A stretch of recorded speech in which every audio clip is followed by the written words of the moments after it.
Hello student, कल के पिछले वीडियो लेक्चर में 12th क्लास के अपन ने इलेक्ट्रिक लाइन ऑफ फोर्स के बारे में कुछ बातें कर ली थी।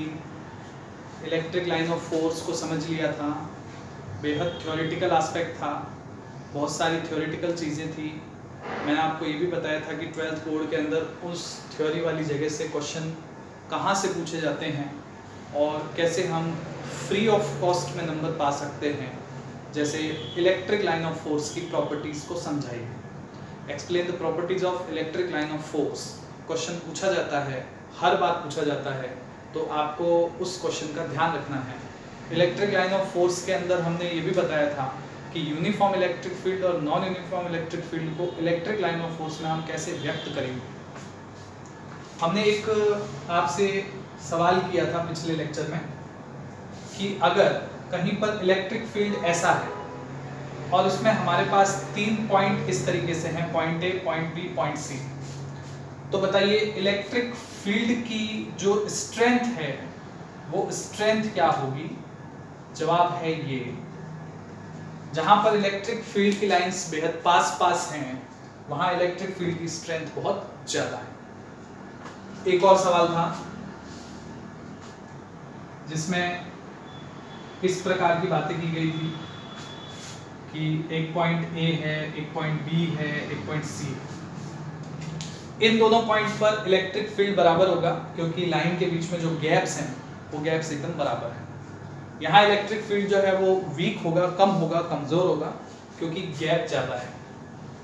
इसके बाद हम इलेक्ट्रिक लाइन ऑफ फोर्स के थ्रू क्या क्या और बातें समझ सकते हैं उनको डिस्कस करते हैं। इलेक्ट्रिक लाइन ऑफ फोर्स के थ्रू आप कुछ और पॉइंट को समझ सकते हैं, कुछ और थ्योरेटिकल चीज़ों को एक्सप्लेन कर सकते हैं, उनको देखिए। अगर मैं बात करूं वैक्यूम की यानी कि निर्वात, आपको बताएं इलेक्ट्रिक फील्ड, इलेक्ट्रिक फोर्स, ये सब के सब मीडियम डिपेंडेंट होते हैं, माध्यम पर निर्भर करते हैं।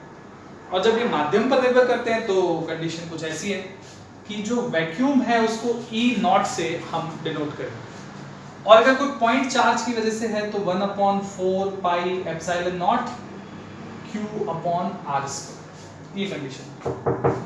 KQ/r² को मैं इस प्रकार से लिख सकता हूं। वहीं अगर कोई मीडियम होगा यानी कि माध्यम होगा तो क्या कंडीशन होगी, E medium Q/4 pi epsilon not epsilon r into r²।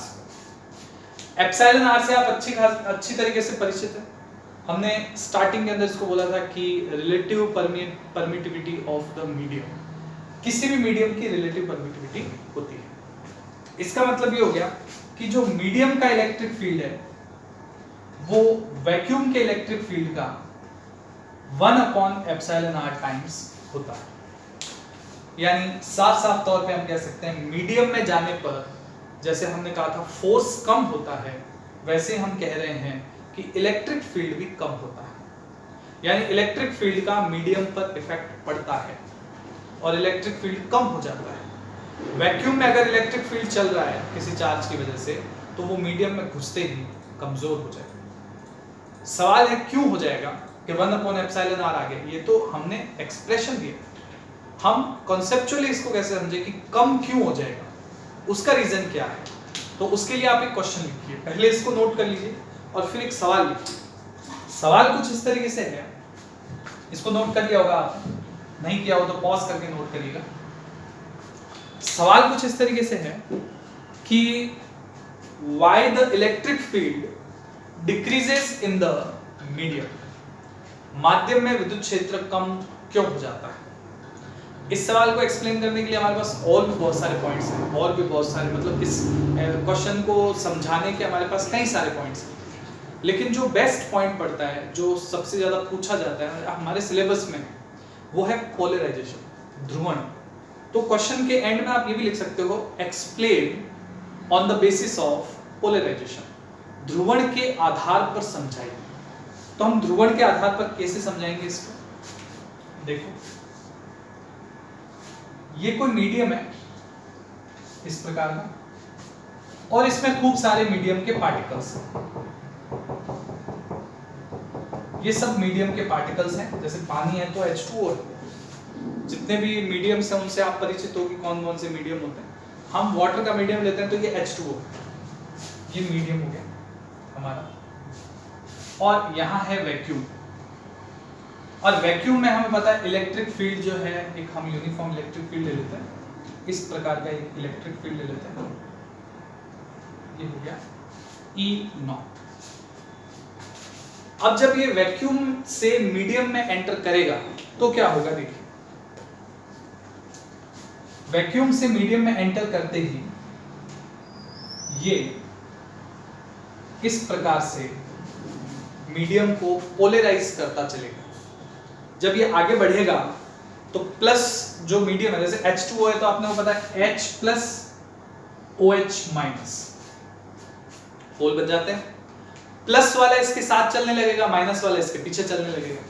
तो जो H2O होगा हमारा, उसका पोलराइजेशन हो जाएगा और उसके ये लाल रंग के जो मैं बना रहा हूं, ये छोटे छोटे पोल्स बन जाएंगे। हम इन छोटे छोटे पोल को छोटे छोटे लाल कह देते हैं। ये सब के सब छोटे लाल यहां इस प्रकार से व्यवस्थित होंगे, ये इस प्रकार से। यहां जब ये फील्ड आगे बढ़ेगा तो प्लस इस तरफ चला जाएगा, माइनस इस तरफ चला जाएगा, छोटे छोटे पोल बन जाएंगे जिनको हम छोटे छोटे लाल कह रहे हैं। ये सब छोटे लाल इस प्रकार से व्यवस्थित हो जाएंगे। हर एक छोटा लाल अपना खुद का इलेक्ट्रिक फील्ड बनाता है। इलेक्ट्रिक फील्ड की डायरेक्शन किधर से किधर, प्लस से माइनस, प्लस से माइनस, प्लस से माइनस, प्लस से माइनस, इस प्रकार से व्यवस्थित होगी। यानी हर एक छोटे लाल का अपना खुद का इलेक्ट्रिक फील्ड बनेगा। उस इलेक्ट्रिक फील्ड को बोलते हैं बच्चों ई प्रेरित। प्रेरित मतलब इंड्यूस्ड, यानी हर एक पोल अपना इंड्यूस इलेक्ट्रिक फील्ड बनाता है। ये इंड्यूस इलेक्ट्रिक फील्ड बहुत कमजोर होता है। इस इलेक्ट्रिक फील्ड का अपोजिट होने के बावजूद भी ये उस इलेक्ट्रिक फील्ड को, मेन इलेक्ट्रिक फील्ड को कम नहीं कर पाता, लेकिन इतने सारे पोल बन जाते हैं तो इन सब पोल्स का जो कंबाइंड इफेक्ट है, मैं कह सकता हूं लालों का लाल महालाल, वो कुछ इस प्रकार से हो। इन सब लाल से मिलकर एक नेट वर्थ जो इलेक्ट्रिक फील्ड होगा, एक बड़ा इलेक्ट्रिक फील्ड बनेगा जिसको हम ई इंड्यूस बोलेंगे। ये अपोजिट डायरेक्शन में सेट हो जाएगा और ये मेन इलेक्ट्रिक फील्ड को क्या कर देगा, कम कर देगा। तो अगर मैं बात करूं कि मीडियम में इलेक्ट्रिक फील्ड कितना होगा बच्चों, तो जवाब होगा वैक्यूम वाले में से इंड्यूस वाला माइनस कर। तो वैक्यूम वाले इलेक्ट्रिक फील्ड में से जब इंड्यूस वाला इलेक्ट्रिक फील्ड माइनस हो जाएगा तो यहां हमारे पास कैसा फील्ड आ जाएगा, मीडियम का फील्ड आ जाएगा। और एक्सप्रेशन के हिसाब से हम जानते हैं कि ये जो है E0 अपॉन एप्सिलॉन r होता है, ये E0 होता है और ये E इंड्यूस होता है।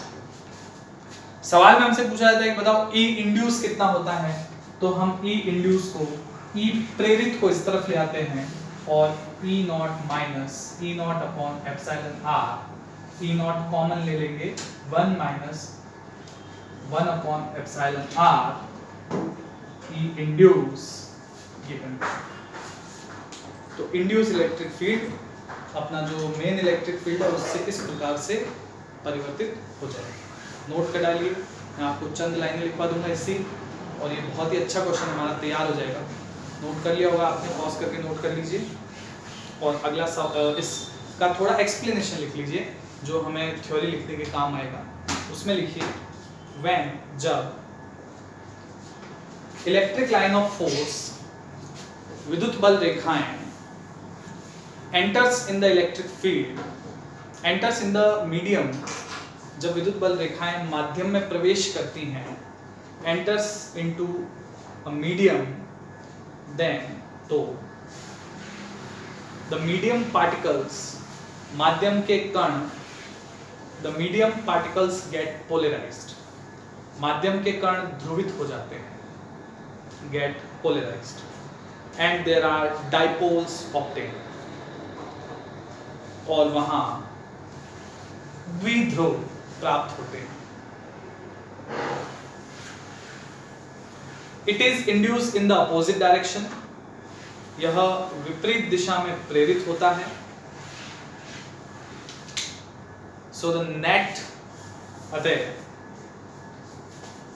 परिणामी विद्युत क्षेत्र कम हो जाता है। So the net electric field decreases, परिणामी विद्युत क्षेत्र कम हो जाता है। जैसे ये इंड्यूस हुआ ना बच्चों, वैसे ही क्यू इंड्यूस भी होगा। प्रेरित आवेश अगर आपसे पूछ लिया जाए तो प्रेरित आवेश भी लिखिए। Main charge, induced charge 1/ε r। अगर आप इसका टेम्परेचर बढ़ा देते हो तो डाइपोल सारे अस्त व्यस्त हो जाते हैं। डाइपोल अस्त व्यस्त हो जाते हैं तो ई इंड्यूस कम हो जाता है। ई इंड्यूस कम हो जाता है तो मीडियम का जो इलेक्ट्रिक फील्ड होता है वो क्या हो जाता है, कम हो जाता है। ई प्रेरित कम हो जाता है, मीडियम का इलेक्ट्रिक फील्ड बढ़ जाता है। ठीक है, ये तो हमारा आर्टिकल नंबर 4A कंप्लीट हुआ है। यहाँ पर हमने पिछले लेक्चर में और आज के लेक्चर में आर्टिकल 4A से रिलेटेड कुछ पॉइंट को टच किया है। अब हम इससे आगे की तरफ बढ़ते हैं। आर्टिकल नंबर 4B बहुत ही इंपॉर्टेंट है। जो हमने आर्टिकल नंबर 4A पढ़ा है वो हमने क्यों पढ़ा है वो आपको पता चलेगा। आर्टिकल 4B है इलेक्ट्रिक फ्लक्स, बोले तो वैद्युत फ्लक्स। क्या होता है वैद्युत फ्लक्स? वैद्युत फ्लक्स होता है, इलेक्ट्रिक फ्लक्स होता है number of electric line of force. Electric line of force को ही इलेक्ट्रिक फ्लक्स बोलते हैं। सवाल है कि जब इलेक्ट्रिक लाइन ऑफ फोर्स को इलेक्ट्रिक फ्लक्स बोलते हैं तो फिर इसको अलग से क्यों पढ़ रहे हैं? जवाब बहुत आसान है। ये हमारी इलेक्ट्रिक लाइन ऑफ फोर्स, कितनी लाइन ऑफ फोर्स है गिन के बताना, 4, 5, 6, 7 इलेक्ट्रिक लाइन ऑफ फोर्स दिख रही। जब ये किसी बंद एरिया से गुजरती हैं, ये सामने एक बंद एरिया आ गया, ये इसमें से नहीं गुजरी, ये इसमें से नहीं गुजरी, ये इसमें से गुजर गई, 2, 3, 4, 5। अब गिन के बताओ कितनी लाइंस ऐसी हैं जो इस बंद एरिया में से गुजर गई, क्लोज सरफेस एरिया में से गुजर गई। जवाब है 4, तो फ्लक्स है 4। यानी कि वो इलेक्ट्रिक लाइन ऑफ फोर्स जो किसी क्लोज सरफेस एरिया में से पास होती है उसके नंबर को क्या बोलते हैं, इलेक्ट्रिक फ्लक्स बोलते हैं।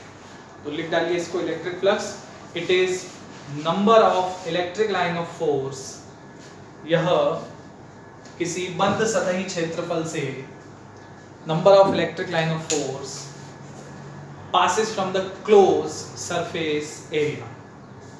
बंद सतही क्षेत्रफल से गुजरने वाली बल रेखाओं की संख्या है। passes from the close surface area। इसको किससे डिनोट किया जाता है, फाई से। इसका सिंबल है फाई। इसका एक्सप्रेशन बहुत ही इजी है।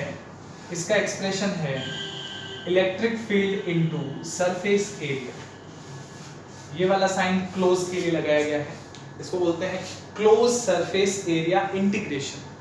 इलेक्ट्रिक फील्ड का एरिया के साथ इंटीग्रेशन करोगे आपको फ्लक्स मिल जाएगा। हम देख रहे हैं डॉट प्रोडक्ट भी है तो फ्लक्स एक स्केलर क्वांटिटी है, इसमें सब कुछ आ जाता है। फिर भी अगर इलेक्ट्रिक फील्ड नहीं देकर आपको चार्ज दे दे तो आप चार्ज के हिसाब से आंसर देना, Q/ε0। इसको बोलते हैं Q इन। इन का मतलब अंदर, सरफेस के अंदर का मामला है जो भी है, बाहर का कुछ भी नहीं है। तो ये दो इसके एक्सप्रेशन है बच्चों, और यही चीज गाउस की थ्योरम को बनाएगी। इसलिए आप इसको अच्छे से याद कर लेना। फ्लक्स का मतलब है close surface area integration of electric field with the area, surface area, या 1/ε0 times of charge inside the surface. बंद सतह के अंदर विद्युत क्षेत्र का क्षेत्रफल के साथ समाकलन, या बंद सतह के अंदर उपस्थित आवेश का 1/ε0 गुणा, इसको बोलते हैं फ्लक्स। बहुत इंपॉर्टेंट बात है। नेक्स्ट स्पेशल पॉइंट लिख लेते हैं हम। स्पेशल पॉइंट में हम पहले बचपन की बातें करते हैं जो हम शुरू से करते आ रहे हैं। phi = E.ds। फॉर्मूला जो हमारे पास है उसके हिसाब से अगर हम देखें तो ये एक स्केलर क्वांटिटी है, यानी कि अदिश राशि है। इसका अगर मैं इसका बात करूं यूनिट की, तो इलेक्ट्रिक फील्ड की होती है न्यूटन पर कूलम, एरिया की होती है मीटर स्क्वायर। या इलेक्ट्रिक फील्ड की आपको मैंने एक और बताई थी, वोल्ट पर मीटर इनटू मीटर स्क्वायर, तो वोल्ट इनटू मीटर। ये भी इलेक्ट्रिक फ्लक्स की यूनिट है, ये भी इलेक्ट्रिक फ्लक्स की यूनिट है। वोल्ट की यूनिट आपको बता चुके हैं, मीटर की यूनिट भी आपको बता चुके हैं, उससे आप फ्लक्स की यूनिट याद कर सकते हो, नहीं तो यहां से भी कर सकते हो। न्यूटन की क्या होती है बच्चों, m1 l1 t-2। कूलम की क्या होती है, a1 t1, कूलम की एट होती है a1 t1 metre square l2।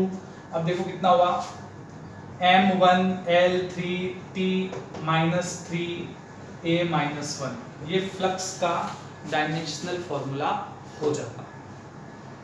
Note कर डालो इसको। फ्लक्स के बारे में 2 पॉइंट और नोट कर लीजिए। स्पेशल पॉइंट 1 डाल दो इसको, स्पेशल पॉइंट 2 में लिखो the flux related to close surface, बंद सतह से संबंधित फ्लक्स शून्य होगा। Flux related to close surface becomes zero if, यदि। कई बार क्या होता है, हम कोई क्लोज सरफेस लेते हैं, उसमें कभी कभी फ्लक्स जीरो आ जाता है। जीरो क्यों आ जाता है, उसके क्या क्या कारण हो सकते हैं, उसको आप इस पॉइंट पे लिखिए। ये क्लोज सरफेस है, इससे रिलेटेड फ्लक्स मुझे जीरो कब कब दिखाई देगा, या तो सरफेस में कोई चार्ज ही ना हो। हमसे कहा कि अंदर चार्ज है लेकिन अंदर चार्ज था ही नहीं, अंदर चार्ज था ही नहीं, तो फ्लक्स क्या हो जाएगा, जीरो हो जाएगा। हमसे कहा गया है कि प्लस और माइनस चार्ज आपस में बराबर हों, तो जितनी लाइंस इससे निकलेगी उतनी इसमें प्रवेश कर जाएंगी, तो दोनों का नेट फ्लक्स मिलाकर क्या आएगा, जीरो। या हमसे बोले कि डाइपोल है, डाइपोल का मतलब समझते हो, equal and opposite charge situated at some distance, plus और माइनस चार्ज बराबर में और कुछ दूरी पर स्थित हो, उसको डाइपोल बोलते हैं।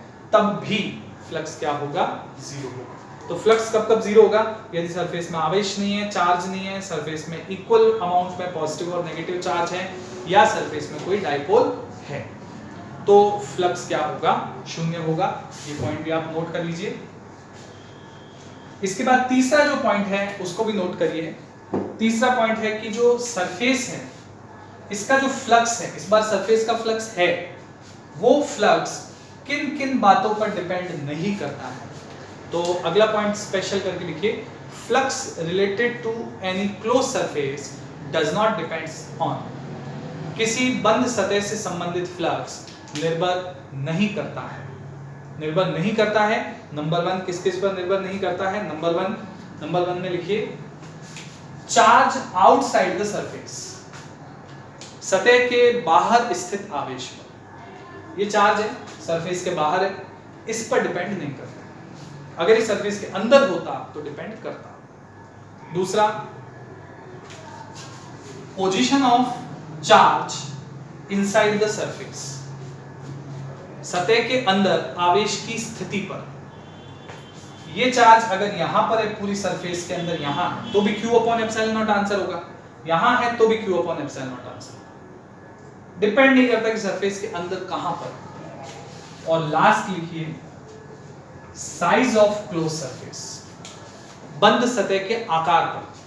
अगर Q चार्ज है, सरफेस छोटी है, तो भी answer Q upon epsilon not, epsilon not, और अगर Q चार्ज है, सरफेस बड़ी है, तो भी answer Q upon epsilon not. तो इन 3 पॉइंट के ऊपर ये जो फ्लक्स है वो डिपेंड नहीं करता है। ये बहुत इंपॉर्टेंट सवाल बनाते हैं बोर्ड के अंदर, इन छोटी छोटी गूगली फेंकता है बोर्ड एग्जामिनर, और उस गूगली में बच्चे फंस जाते हैं। तो ध्यान रखिएगा कि क्या आंसर देना है।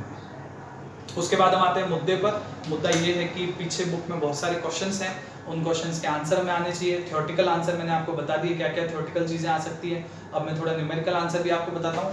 न्यूमेरिकल है 2 प्रकार के, जो मैंने आपको फॉर्मूला दिए हैं, उन दोनों फॉर्मूला पर आधारित न्यूमेरिकल, इस फॉर्मूला पर आधारित न्यूमेरिकल और इस फॉर्मूला पर आधारित न्यूमेरिकल। तो पहले हम चलते हैं इस फॉर्मूला के ऊपर आधारित न्यूमेरिकल।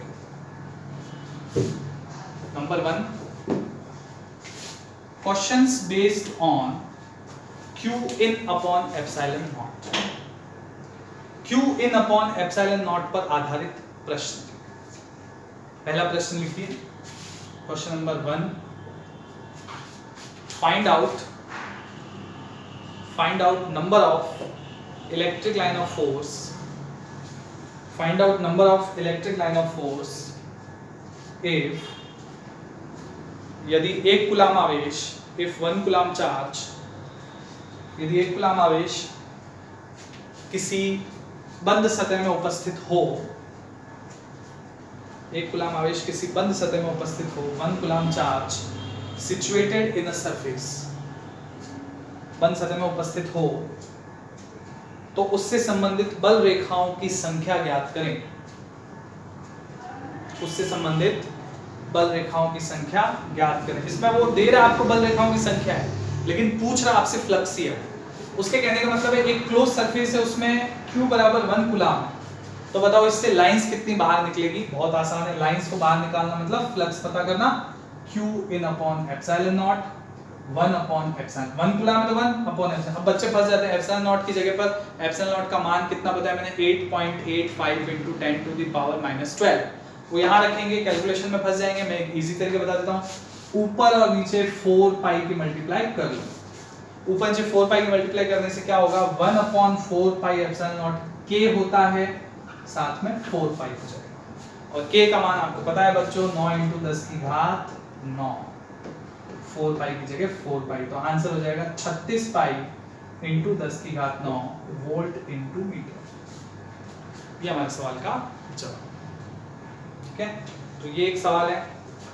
अब मैं आपको 1-2 क्वेश्चन RW में होमवर्क के लिए दे देता हूँ, जैसा कि मैं हमेशा आपको दिया करता हूँ और आप मुझे उसका जवाब भी भेजा करते हैं, तो उसी के चलते मैं आपको 1-2 क्वेश्चन दे देता हूँ सॉल्व करने के लिए। नोट करिए, flux related to a close surface is phi, एक बंद सतह से संबंधित फ्लक्स फाई है। नाउ अब 20 माइक्रोकूलाम चार्ज, अब इस सतह में 20 माइक्रोकूलाम आवेश जोड़ दिया गया है, 20 microcoulomb charge add into the surface, जोड़ दिया गया है, देन फ्लक्स इंक्रीजेस 5%, तो फ्लक्स 5% बढ़ जाता है। Then find out Q initial, तो प्रारंभिक आवेश ज्ञात करें, find out initial charge inside the surface, तो प्रारंभिक आवेश ज्ञात करें सतह में।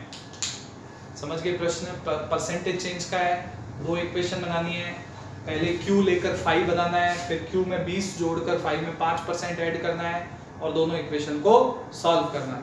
ठीक है, इससे रिलेटेड कुछ न्यूमेरिकल और हैं, एक न्यूमेरिकल और दे देता हूं मैं, फिर हम आज की बात को ख़त्म करते हैं। कल हम जब मिलेंगे अगले लेक्चर में, तो मैं आपको कुछ और इससे रिलेटेड न्यूमेरिकल बताऊंगा। ये सारे न्यूमेरिकल हम इस फॉर्मूला के ऊपर आधारित कर रहे हैं, याद रखना। तो अभी ये न्यूमेरिकल मैं आपको 1-2 और दे देता हूँ आज, फिर हम कल कुछ और न्यूमेरिकल करेंगे, फिर हम E.ds वाले के न्यूमेरिकल करेंगे। तो एक और न्यूमेरिकल नोट कर लीजिए, फॉर अ क्लोज सरफेस, एक बंद सतह के लिए entering and exiting line of force, प्रवेश करने वाली तथा निर्गत बल रेखाओं की संख्या, entering and exiting line of force are 400 and 250 in number. संख्या है 400 प्रवेश करती हैं और 250 निकलती हैं।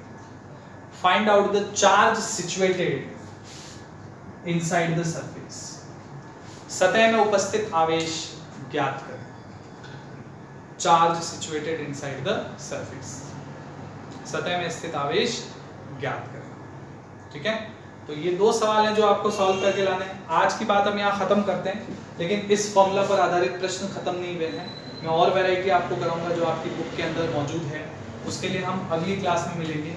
इन्फॉर्मेशन ये है कि रजिस्ट्रेशन ओपन हमने कर दिए हैं लिमिटेड सीट्स के लिए, क्योंकि जो बच्चे लास्ट ईयर यहाँ पढ़ रहे हैं वो बच्चे इस साल जब एडमिशन लेंगे तो सीट्स लास्ट ईयर के हिसाब से फुल हो जानी है, लेकिन कुछ नए बच्चों के लिए हमने जो सीट्स हैं उनके लिए रजिस्ट्रेशन अवेलेबल किए हैं। जो बच्चे लास्ट ईयर यहाँ पर पढ़ रहे थे उनको भी रजिस्ट्रेशन करवाना है तो वो 1 से 2 दिनों में कोचिंग आकर ऑफिस में अपना फॉर्म रिसीव करें और अपना रजिस्ट्रेशन फॉर्म भरकर वापस सबमिट कराएं। जो नए बच्चे हैं वीडियो देख रहे हैं, जो लास्ट ईयर यहाँ से नहीं जुड़े हुए थे, वो बच्चे भी as soon as possible registration की प्रोसेस को कंप्लीट करें, क्योंकि जुलाई मंथ के अंदर जितना भी हमारे पास प्रीमाइसेस अवेलेबल है उस प्रीमाइसेस का 1/3 ही हम यूज़ कर पाएंगे कोरोना वायरस की वजह से। इसलिए 50 बच्चों की क्लास के अंदर 15 बच्चे ही बैठ पाएंगे, इसलिए ये सब कुछ लिमिटेड होगा। बाद में हम चाहकर भी कुछ नहीं कर पाएंगे। हम हमेशा अनलिमिटेड रखते हैं, हम बैच बढ़ाते रहते हैं, लेकिन इस बार हम ऐसा नहीं कर पाएंगे और ना हम करने वाले हैं। इसलिए नए पुराने old student, x student, new student सबसे यही दरख्वास्त है कि अपना रजिस्ट्रेशन जो है वो इंस्टीट्यूट के संस्था के ऑफिस में आकर अपना रजिस्ट्रेशन की प्रोसेस कंप्लीट करवाएं। ठीक है, बाकी जानकारी आपको ऑफिस से मिल जाएगी। तो आप जब ये वीडियो देखो तो रजिस्ट्रेशन के लिए 1-2 दिन में या जितना जल्दी हो सके वीडियो देखने के तुरंत बाद आ सकते हैं। ऑफिस जो है वो 10 बजे से 6 बजे तक खुला है। ठीक है, थैंक यू।